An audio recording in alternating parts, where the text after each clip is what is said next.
Hi friends, ഇപ്പോഴാണ് പടം കണ്ടു വന്നത്. രാവിലെ 10 മണിക്ക് പടത്തിന് കയറി. കാന്താര, അതായത് മലയാളം, തൃപ്രയാർ VB മാളിൽ പടത്തിന് പോയത്. പടത്തിന് പോയപ്പോൾ ഇത് സെക്കൻഡ് പാർട്ടല്ലേ, വലിയ എക്സ്പെക്റ്റേഷൻ ഒന്നും വെക്കാണ്ട് ഉണ്ടായിരുന്നു. എന്നാലും കണ്ടിട്ട് വരാമെന്നുള്ള രീതിയിലാണ് പോയത്. പടം സ്റ്റാർട്ടിങ് തന്നെ പഴയ പടത്തിൻ്റെ എൻഡിങ് ലെവൽ വെച്ച് നിർത്തി. ആ ഒരു ലെവലിൽ തന്നെ ആദ്യം ഒന്നും സ്റ്റാർട്ടിങ് തന്നെ ഇൻ്റർവ്യൂ ഒന്നും കൊടുക്കാത്ത രീതിയിൽ തന്നെ സ്റ്റാർട്ടിങ് അങ്ങോട്ട് മൂവ് ചെയ്തിട്ടുണ്ട്. സാധാരണ സെക്കൻഡ് പാർട്ട് വന്നു കഴിഞ്ഞാൽ ആ പടത്തിനൊക്കെ നമുക്കൊരു ഓവർ ബിൽഡപ്പും കാര്യങ്ങളും അങ്ങനെയൊക്കെയാണ് കൊടുക്കാറുള്ളത്. പക്ഷേ ഈ പടത്തിന് എനിക്ക് തോന്നിയത് ഗംഭീരമായിട്ട് ആ ഒരു സ്റ്റോറി കറക്റ്റ് ലെവലിൽ കൊണ്ടുവരാനുള്ള ശ്രമിച്ചു എന്നല്ല, 100% വർക്കൗട്ടായിട്ടുണ്ട്. കാരണം അത്രയും ഗംഭീരമായിട്ടാണ് അതിലുള്ള ചെയ്തിട്ടുള്ളത്. ഓരോ സീനുകളും ഫ്രെയിമും VFSും ഒന്നിനും ഒരു കുറ്റം പോലും പറയാൻ പറ്റില്ല. അതാണ് അതിൻ്റെ പോസിറ്റീവ്. നെഗറ്റീവ് എന്ന് വെച്ച് കഴിഞ്ഞാൽ, നെഗറ്റീവ് അല്ല പറയുന്നത്, ആ പടത്തിന് കഥയ്ക്ക് ഉള്ളിലേക്ക് പോകാനുള്ള രാജാക്കന്മാരുടെ കഥ ഒരു സീനൊക്കെ ഉണ്ട്.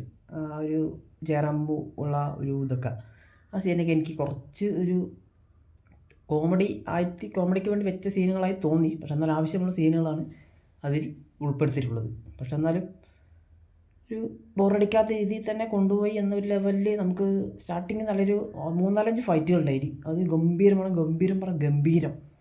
എന്ന് വേണം പറയാം, ഒറ്റ വാക്കിൽ പറയുകയാണെങ്കിൽ.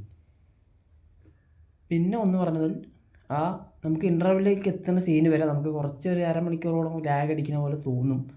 പടം ഏകദേശം 3 മണിക്കൂറുണ്ട്, അതുകൊണ്ടായിരിക്കും തോന്നിയിട്ടുണ്ടാവുക.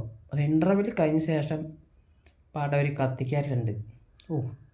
ആ സീൻ നമുക്ക് കണ്ണ് ഒരു മിനിറ്റ് പോലും കണ്ണടയ്ക്കാൻ പറ്റാത്ത ലെവലിലേക്ക് ആ പടത്തിൻ്റെ ക്ലൈമാക്സ് കൊണ്ട് എത്തിക്കുന്ന സീനുണ്ട്. ആദ്യം ഒരു അരമണിക്കൂർ 45 മിനിറ്റ് ഏകദേശം ഞാൻ ടൈം നോക്കിയപ്പോൾ 45 മിനിറ്റോളം നമുക്ക് എന്താ പറയാം, ഒരു ഫൈറ്റ് സീനുകളും ഒരു അഭിനയിക്കാൻ്റെ പെർഫോമൻസാണ് മെയിനായിട്ട് പറയേണ്ട വാക്ക്. അതിഗംഭീരമായിട്ടാണ് പെർഫോം ചെയ്തിട്ടുള്ളത്. സൂപ്പറായിട്ടുണ്ട്. എല്ലാവരും അഭിനയിച്ച ആൾക്ക് ജയറാമ വരെ ഞെട്ടിച്ചു എന്ന് പറയാം. ചെറിയ റോളാണെങ്കിൽ കൂടെ ഗംഭീരമായിട്ട് അടിപൊളിയായിട്ട് വർക്കൗട്ട് ചെയ്തിട്ട്. കാണാത്തവരുണ്ടെങ്കിൽ തിയേറ്ററിൽ തന്നെ പോയി കാണുക. 100% ഞാൻ പറയുന്നത് എൻ്റെ വാക്കാണ് പറയുന്നത്. അടിപൊളി ഗംഭീരമായിട്ട് ചെയ്തിട്ടുണ്ട് അവർ.